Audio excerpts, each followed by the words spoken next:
In the 12th century, a Byzantine princess named Anna Komnena wrote a biography about her father, the famed Eastern Roman Emperor Alexios. In this book, she meticulously detailed the emperor's wars against other nations, especially the Turkish Seljuk Empire in Anatolia. But Anna also mentioned another people whom she called Patzinakoi. What she meant were the Pecheneg, nomadic warriors who came in from Eastern Europe and caused her father quite a few headaches. Emerging from the steppes of Central Asia, these warriors developed a distinct militarized culture, characterized by their nomadic lifestyle, tribal structure, and strict martial organization. The Pecheneg society was divided into 8 tribes, each further subdivided into 5 clans, reflecting a rather sophisticated social hierarchy that balanced autonomy with collective action. Their economy was primarily based on pastoral nomadism, with horse breeding playing a central role in both their livelihood and military strength. In that regard, they were similar to most other steppe peoples of this era, but their acclaim in horsemanship and archery skills made them formidable opponents and sought-after mercenaries, more so than other steppe entities. In their relations with other polities, the Pecheneg exhibited a complex web of alliances, conflicts, and diplomatic maneuverings. Their interactions with fellow Turkic states, such as those of the Khazars and the Oğuz, were often marked by competition for resources and territorial control. The Pechenegs' westward migration in the 9th century led to the displacement of the Magyars, who in turn migrated into and conquered the Pannonian Basin. Their relations with non-Turkic states were equally multifaceted. They maintained a particularly convoluted relationship with the Byzantine Empire, alternating between periods of alliance and moments of high volatility, as exemplified in Alexios' biography. The Byzantines employed Pecheneg mercenaries and used diplomatic ties to counterbalance other nomadic threats in the growing power of the Kievan Rus. Similarly, the Pechenegs' interactions with the Kievan Rus fluctuated between warfare and trade, significantly influencing the political landscape of Eastern Europe. Despite their political and military prominence, the Pecheneg left limited archaeological traces. Yet, burial customs, including horse burials and the use of specific pottery and jewelry, provide insights into their material culture and belief systems as they practiced Tengrism, although some groups later adopted Christianity or Islam. This documentary aims to provide a comprehensive analysis of Pecheneg culture, social structure, and diplomatic relations, shedding light on their often underappreciated and underrated role in shaping the geopolitical and cultural landscape of the medieval Eurasian steppes. By examining contemporary chronicles, archaeological evidence, and the broader historical context, we will reconstruct the world of the Pecheneg and their lasting impact on steppe, Turkic, and broader European history. Liberating history from bias, bringing historical figures back to life, and explaining their adventures from a new perspective. This is Khan's Den.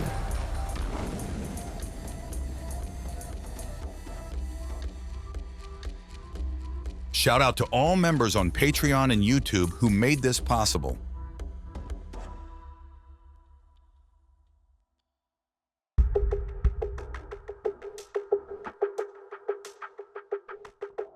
One of the most fascinating aspects of steppe peoples, or indeed of any peoples, is their origins. As with virtually all ancient Turkic and Mongolic peoples, the origins of the Pecheneg can only be reconstructed up to a certain point in the past. The earliest date we can set as the beginning of Pecheneg history is the 8th century.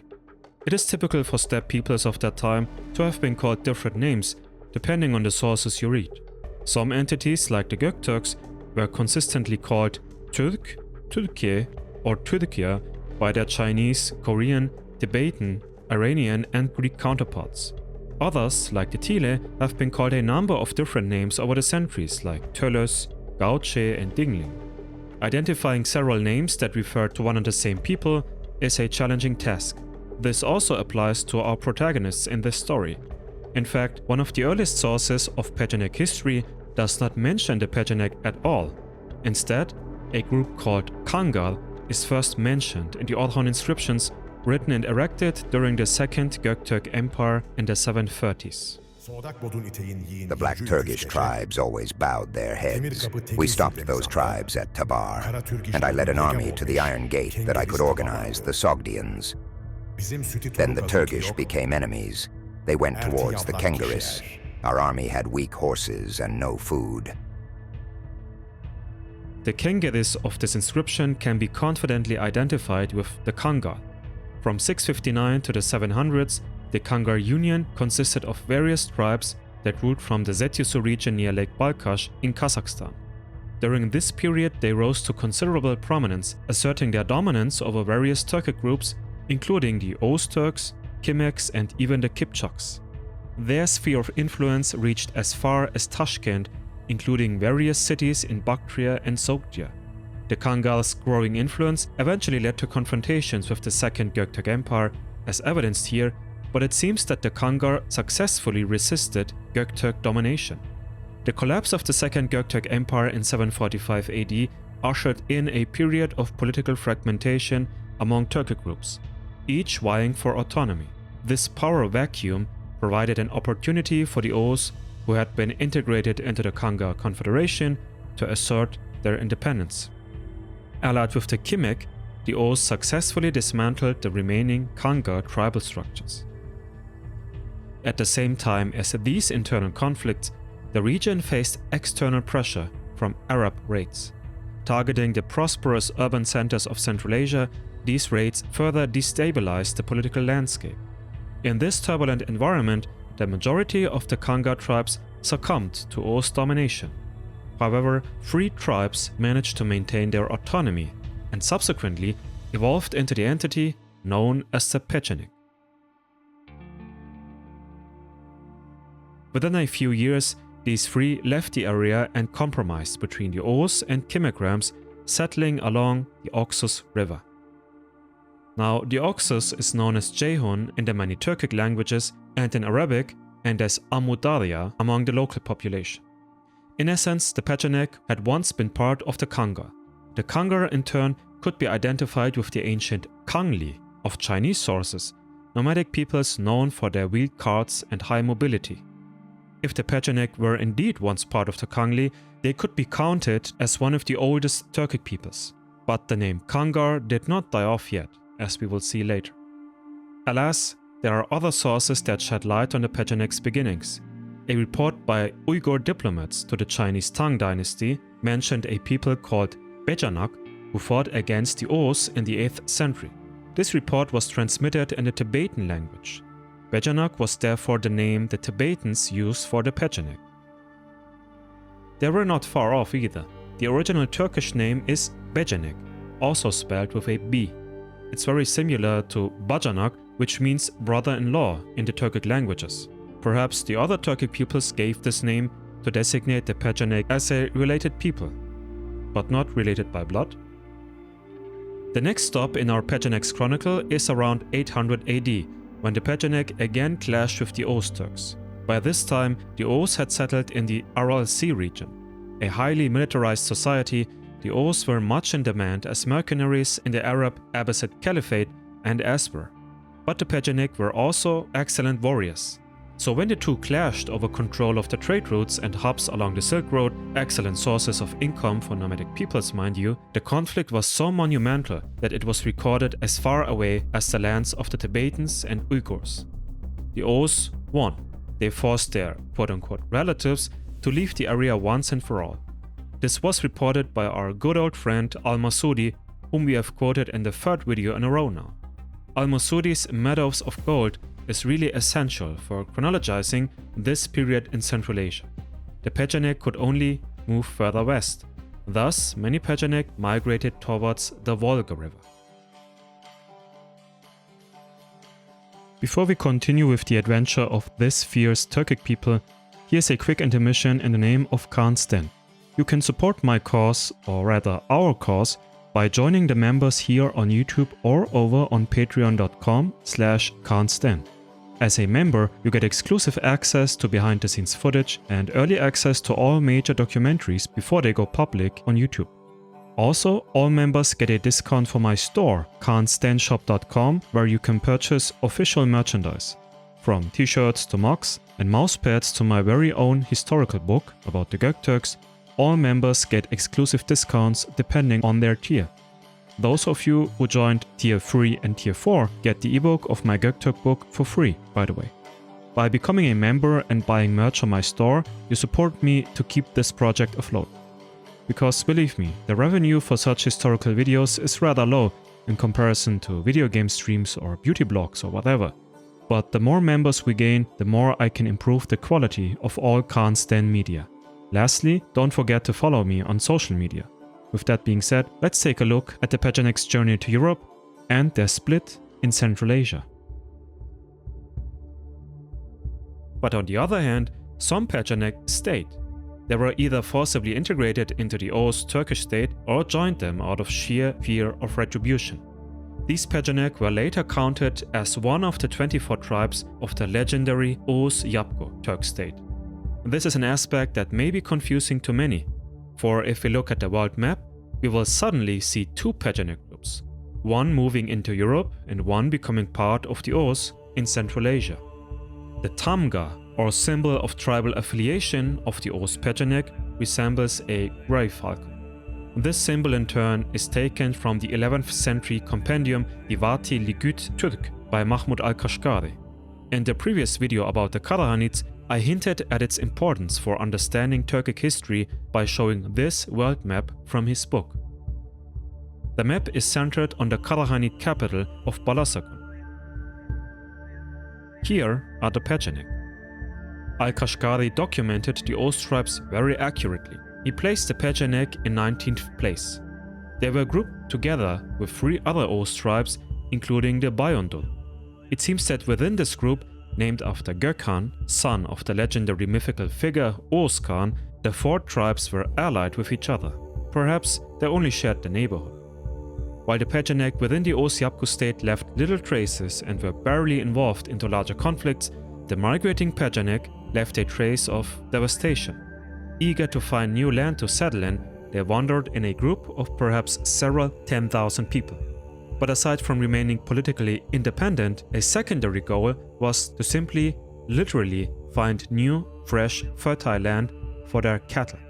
Remember, the Pecheneg, like so many other steppe peoples, were pastoral nomads. Pastoral nomads are people whose lives revolve around herding domesticated animals, moving periodically to find the best grazing lands for their livestock. This mobile lifestyle is their primary economic activity and source of livelihood, with their animals providing food, materials, and sometimes transportation.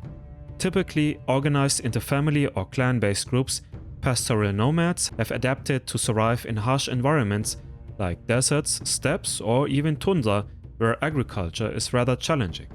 They possess deep ecological knowledge of their surroundings though, including plant species, water sources, and even weather patterns.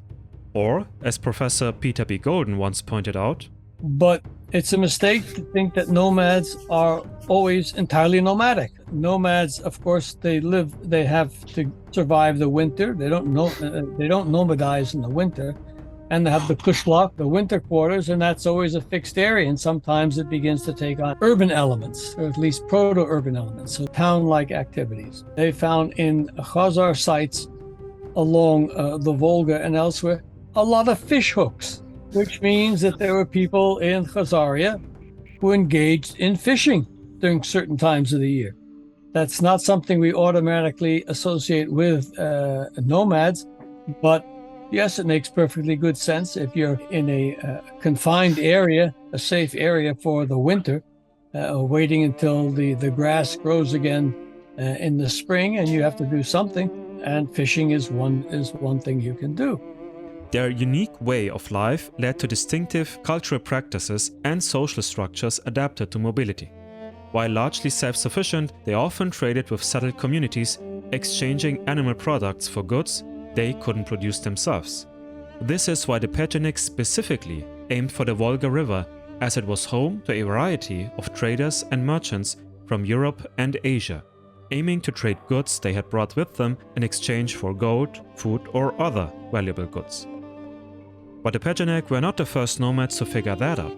Thus, they came into contact and conflict with another Turkic steppe people, the Khazars.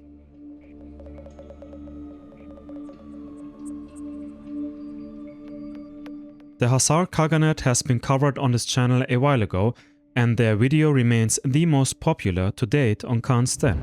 But to summarize, the Khazars administered a powerful Turkic state that controlled much of the Pontic Caspian steppe during the early Middle Ages. The Khazars were known for their conversion from Tengrism to Christianity and finally to Judaism, and they were not about to let the Pechenegs, as newcomers to the region, settle here without a fight. For the time being, the Pechenegs controlled a vast area within the steppe. As the 11th century Persian historian Gardisi put it, you would have needed to walk an entire month through Pecheneg land to go from one end to the other. On the map, they clearly bordered the Cuman-Kipchaks people in the east and the Slavic people in the north and west. However, the Pechenegs did not simply settle down peacefully, but continued to live off of raids. They specifically conducted several incursions into the land of the Botas, a mysterious people with unclear ethnic affiliation, north of the Caspian Sea. Incidentally, the Botas were vital vassals of the Khazars. These raids prompted them to form an alliance with the Oğuz Turks, who had still pursued the northern Pecheneg on their way out. Together, Oğuz Turks and Khazar Turks dealt a crushing blow to the Pecheneg Turks sometime between 830 and 850. Despite their military prowess, the Pechenegs simply found themselves outmatched and overwhelmed in battle. This defeat forced the intruders to redirect their migration further west, towards the Dnieper River, which in turn prompted the second Pecheneg migration within less than a century. Ironically, this westward push instigated a domino effect on the geopolitical landscape of Eastern Europe, because as the Pechenegs moved into the territory between the Don and the Dnieper rivers, they displaced another nomadic group, the Magyars, the cultural ancestors of the Hungarians. The Magyars were forced to move even further west, leaving behind modern-day Ukraine and eventually settling in the Pannonian Basin around 900 AD. This event, known as the Hungarian Conquest, would have lasting implications for Central European history, as we covered in a previous video about the Magyars. But such implications were not on the radar of the Pechenegs. To the contrary, their only goal was to survive in this volatile landscape. After all, the borderland between Europe and Asia wasn't any more peaceful than their original home in Central Asia. But as before, the Pecheneg group split into two halves. One group accepted Khazar overlordship and was integrated into the Khazar Khaganate. The other group left the area and settled in the Kuban region. This would explain why in the Hudud al-Alam, a chronology of world events written in the 10th century, the anonymous author mentioned both the Turk Pecheneg and the Khazar Pecheneg, denoting that the group had indeed been halved. Speaking of which, this very Hudud al-Alam gives an interesting description of the Pecheneg during this migratory period. East of this country are the limits, Hudud, of the Guz, south of it, those of the Burtas and Baradas, west of it, those of the Magyars and the Rus, north of it, the river Rutha. This country in all respects resembles that of the Kimek and is at war with all its neighbors. The Pechenegs have no towns. Their chief is one of themselves. But there remains a third previous group of the Pecheneg, the one who had joined the Oğuz a while ago. Whatever happened to them? An important source about Oğuz history comes from Ahmed ibn Fadlan, a 10th century Arab traveler, writer and diplomat from Baghdad. He is best known for his account of his journey as part of an embassy of the Abbasid Caliph to the king of the Volga Bulgars. His writings also provide valuable first-hand observations of the Khazars and, most famously, the Rus people. On his way to Scandinavia, Ibn Fadlan also visited the Oğuz, land of the Oğuz. According to his report, the Oğuz Turks were a rather autonomous bunch, answering to their overlords and the Yabgu, the king, but never bowing down to them and being characterized as loosely when it comes to religious matters. Ibn Fadlan even remarks that the Oğuz Turks would praise Allah and his prophet Muhammad only to appraise Arab visitors, suspecting that they did not seriously believe in the Islamic religion themselves. The Arab traveler was astounded by the freedom Turkish women enjoyed within the Oğuz tribes and the fact that they did not veil themselves, with even the husband of an Oğuz woman proclaiming to Ibn Fadlan personally that it would be better for the woman not to wear headscarves. Perhaps connected to this strange occurrence, strange in the eyes of the Arab, he made remarks about the Oğuz being a dirty people and abstaining from ever washing themselves. Highly unlikely, as it has been ancient Turkic custom to purify both the body and the soul, thousands of years before Ibn Fadlan even encountered these Turks. One should suspect bias on his part. On the other hand, Ibn Fadlan was definitely correct in his assessment that the Oğuz Turks imposed strict rules upon society. Adultery was unknown to them, according to Ibn Fadlan at least, and if such a case did occur, the culprit would be torn into two. An anecdote between a foreign prince and a merchant who conducted sexual relations within Oğuz territory and were caught in flagranti also implies little tolerance towards same-sex romance of any kind. Regarding burial customs, Ibn Fadlan adds interesting details to the reports that had already been written by the Chinese, who visited the Göktürk Empire a few centuries earlier. When one of their prominent men dies, they dig for him a large pit in the form of a house, and they go to him, dress him in a robe with his belt and bow, put a drinking cup of wood in his hand with an intoxicating drink in it, and place in front of him a wooden vessel of mead. They come with his entire possessions and put them with him in this house. Then they set him down in it. They then build a structure over him and make a kind of cupola out of mud. Then they go at his horses, and in accordance with their number they slaughter 1 to 2 at the grave down to the last one. If he has killed anyone and has been a hero, then they carve statues out of wood in the number of those whom he has slain, place them on his grave, and say, "These are the pages that serve him in paradise." Now, what about the Pecheneg within that Oğuz society? Were they any distinct in comparison to the 23 other Turkish tribes? In that regard, Eastern Roman Emperor Constantine VII tries to give an explanation in his De Administrando Imperio. When the Pechenegs were expelled from their country, some of them, of their own will and personal decision, stayed behind united with the Oğuz. Even to this day they live among them and wear such distinguishing marks to separate them and depict their origin. Because their tunics are short, reaching to the knee, and their sleeves are cut off at the shoulder, whereby they indicate that they have been cut off from their own folk and those of their race. This leads us to the main topic of the story, the migration of the Pechenegs to Europe. The event that made the Pechenegs so prominent as powerful nomadic warriors on the European continent was the expulsion of the Magyars from Ethnogenesis, their homeland on the European continent, by the Pechenegs. On their flight from the Khazar Empire, the Pechenegs directly confronted and nearly overran the Magyars and expelled them from the lands along the Kuban River and the upper course of the river Donets. This probably took place around the year 850. By the year 892, the Pechenegs drove the Magyars out of the Dnieper River area too. As you know from our video about the Magyars, they started large-scale military campaigns to the west and south shortly thereafter from 895 onwards, in the process both decreasing the Bulgarian Empire's size and conquering the Pannonian Basin. King Simeon I of the Bulgars even employed Pechenegs to fight off the Magyar threat. As the latter nearly got smashed from both north and south, they completely migrated away to Pannonia. The Pechenegs now took their place.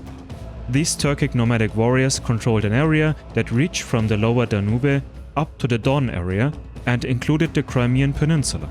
In their proximity were the Khazars, the Cumans and Oğuz in the east, the Rus, Volga Bulgars, and to some extent the Mokshas and Essegal in the north, the Magyars in the west, and finally the Bulgarians and Byzantines in the south. The situation of the Pechenegs is described in detail in Emperor Constantine's book, where he advised his son about the Pechenegs and various other peoples. He emphasizes maintaining peace with them, recommending regular diplomatic missions and gifts. The Pechenegs held a strategic position near Cherson, posing a potential threat to Byzantine territories. They also bordered the Rus, often raiding their lands during conflicts. Paradoxically, the Rus depended on trade with the Pechenegs, especially for livestock, which was crucial for their economy and lifestyle. Constantine's writings highlight the complex relationships between the Byzantine Empire, the Pechenegs, and the Rus. Constantine emphasizes the Pechenegs' military importance. Accordingly, they threatened undefended Rus lands during campaigns, forcing the Rus to maintain good relations with the Pechenegs before starting military operations against other peoples in the region. The Pechenegs even controlled key river routes to Constantinople, making their cooperation crucial for Rus trade and military expeditions, especially at portage points. Naturally, this made them very important in the eyes of Byzantine strategists. But what does that mean for their strategy towards the Pecheneg? Constantine explains that as long as the empire maintained peaceful relations with them, they could serve as a powerful deterrent against potential invasions by the Rus or other Turks. This alliance would prevent these neighboring powers from forcefully entering Roman or Byzantine territories or demanding excessive tribute for peace.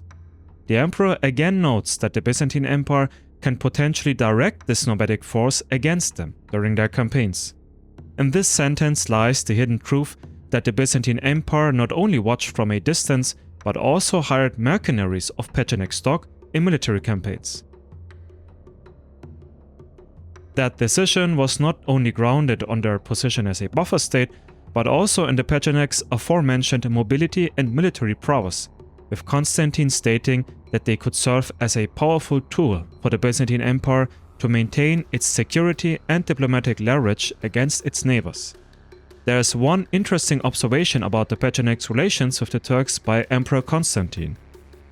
The tribe of the Turks, too, trembles greatly at and fears the Pechenegs, because they have often been defeated by them and brought to the verge of complete annihilation. Therefore, the Turks always look on the Pechenegs with dread and are held in check by them.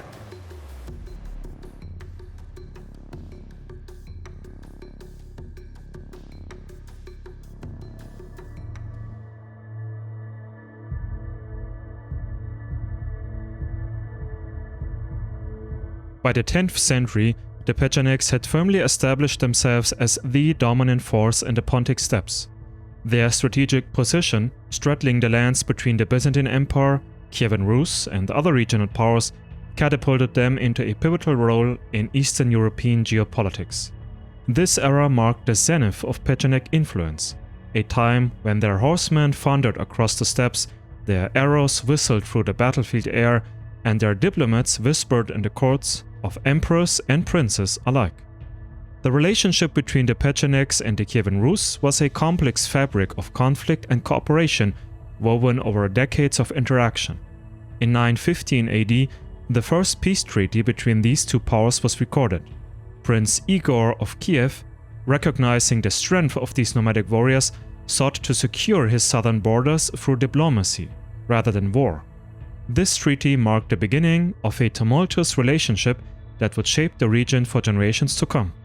During the 920s and 930s, the Pechenegs demonstrated their versatility as mercenaries, as mentioned before, but first by joining the Rus campaigns against the Byzantine Empire and not the other way around. These joint military ventures demonstrated the Pechenegs' willingness to ally with established powers when it suited their interests.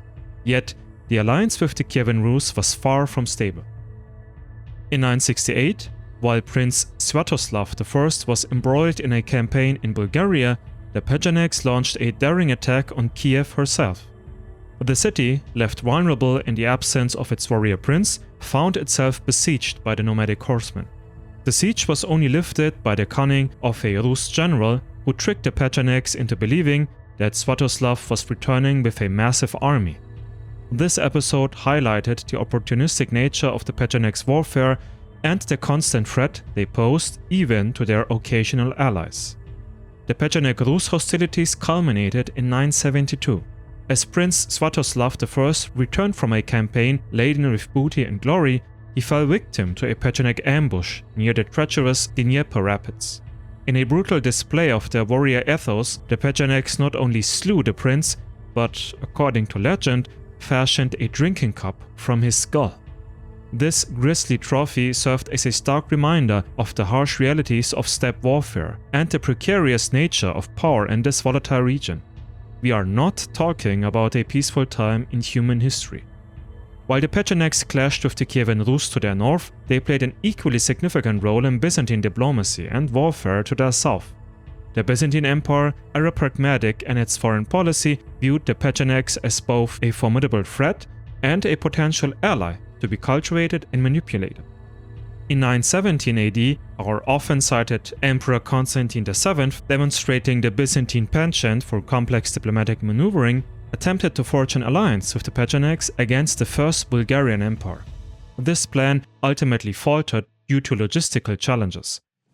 But Constantine does point out in his book that the Bulgars had been plundered by the Pechenegs many times, implying the Pechenegs were superior in warfare. It is indeed no surprise to see so many surrounding peoples seeking to engage in diplomacy with the Pechenegs and not in conflict. Yet, conflict was not inevitable forever, because the Pechenegs' involvement in Byzantine affairs reached a new level during the tumultuous events of 970 and 971 AD. In a surprising turn of events, they found themselves allied again with their former adversaries, the Kievan Rus, in Sviatoslav's audacious campaign against Byzantium. The Pecheneg cavalry played a crucial role in the Battle of Arkadiapolis in Lüleburgaz, now part of the Republic of Turkey. This painting here depicts the Rus leader along his Turkic allies in battle. Funnily enough, the Rus also employed Bulgarian and Magyar warriors, both hostile to the Pecheneg. But money buys a lot of things, it seems. Though the campaign ultimately ended in defeat for the Rus-Pecheneg-Magyar-Bulgarian alliance, it demonstrated the Pechenegs' willingness to once again project power far beyond their usual territories and their capacity to challenge even the mighty Byzantine war machine. In 1027 AD, Pecheneg forces crossed the Danube and launched raids deep into Byzantine territory on their own. While eventually repelled, the incursion serves as a reminder of the constant threat posed by the nomadic horsemen and the vulnerability of the empire's Balkan provinces. But as I said, the relationship between the Pechenegs and Byzantium was not solely characterized by conflict. Byzantine sources from 1036 AD record the employment of Pecheneg mercenaries in Sicily, fighting against Arab forces on behalf of the empire. And as the Pechenegs navigated the treacherous waters of Eastern European politics, they left an indelible mark on the region's cultural and economic landscape too. Their control of trade routes along the Dnieper and Dniester rivers placed them at the crossroads of commerce between the Rus and Byzantium. Merchants traversing these routes paid tribute to Pecheneg chiefs, enriching the nomadic confederation and fueling their military campaigns. The material culture of the Pechenegs, characterized by their distinctive pottery, adorned with intricate patterns and their finely crafted jewelry, spread far and wide across Eastern Europe. Archaeological finds from this period reveal the extent of Pecheneg influence, with their artistic motifs appearing in regions far from their steppe homeland in Central Asia. As the Khazar Khaganate collapsed, the Pechenegs held steady to their position as both a central power and middleman in modern-day Ukraine. However, the seeds of their eventual decline had long been sown. Their aggressive policies gradually united their neighbors against them, especially their nomadic neighbors to the east.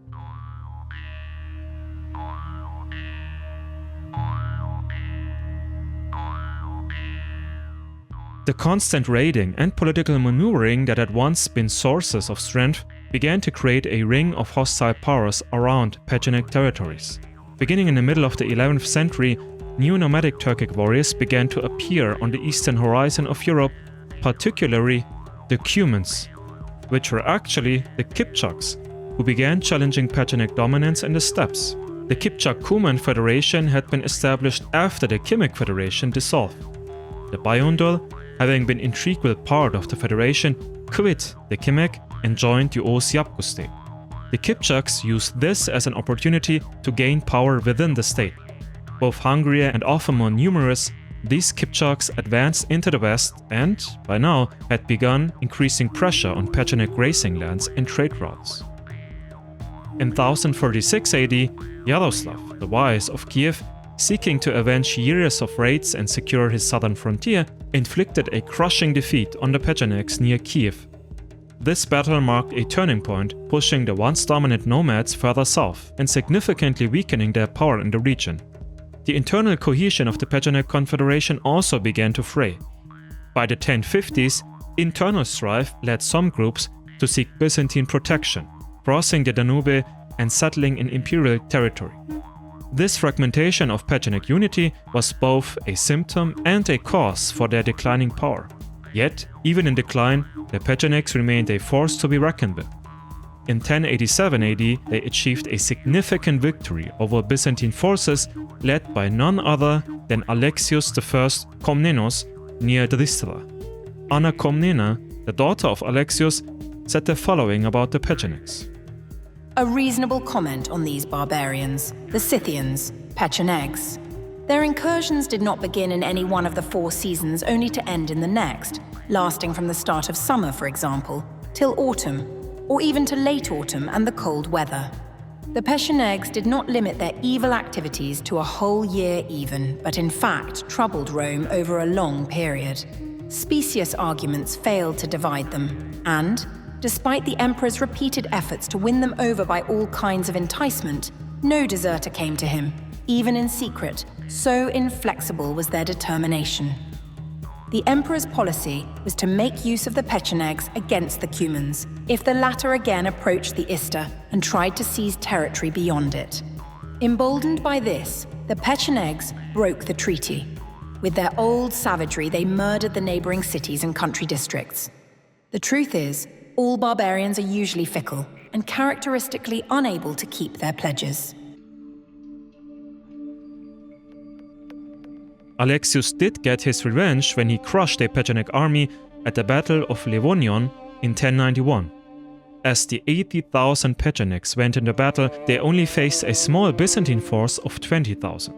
But Alexios had brought with them more than 40,000 Kipchaks from the eastern steppe. This ultimately led to the Pechenegs' failure to keep their power not only in Livonion, but across all of their former domains. Adding to the fragmentation that had begun decades earlier, the Pechenegs' power went into serious decline. In 1094, the Kipchaks attacked again and killed many Pecheneg men, women and even children. Then, in 1122, the Byzantines crushed the Pechenegs at the Battle of Beroia in Bulgaria, causing the Pechenegs south of the Danube to completely lose their national will. These Pechenegs were assimilated and mixed with the local Bulgarians, but also the Romanians and the Hungarians in the west. Their loss to Byzantium and the Kipchaks was the final nail in the coffin of the Pecheneg state. By the year 1100, the Kipchaks had taken their place in the Ponto-Caspian steppe. But that wasn't the end for the Pechenegs as a people. Indeed, many settlements in Hungary, Serbia, even Slovakia and Romania bear the Pechenegs' name. It seems that the Pechenegs, fleeing from their, ironically, Turkic foes, but also from Byzantium, settled in the western regions of the Balkans.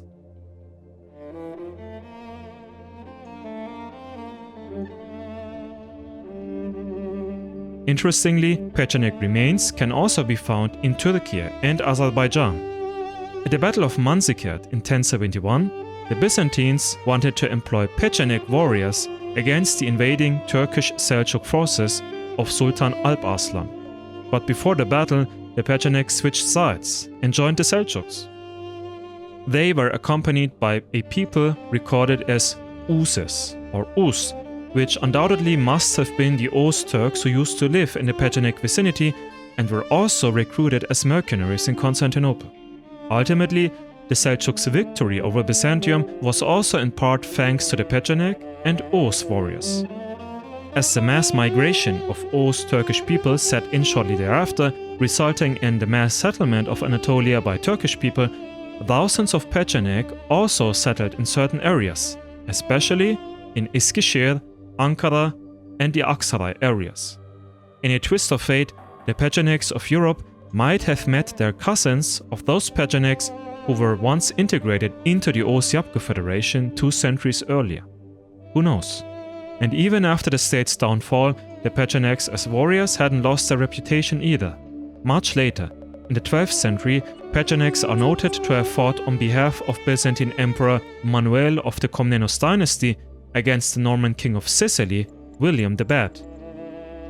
To think that Turkic peoples came as far as southern Italy long before the Ottoman Empire even existed, even if only as mercenaries, leaves room for imagination about other places Turkic nomads might have explored, but which were not recorded in any chronicle.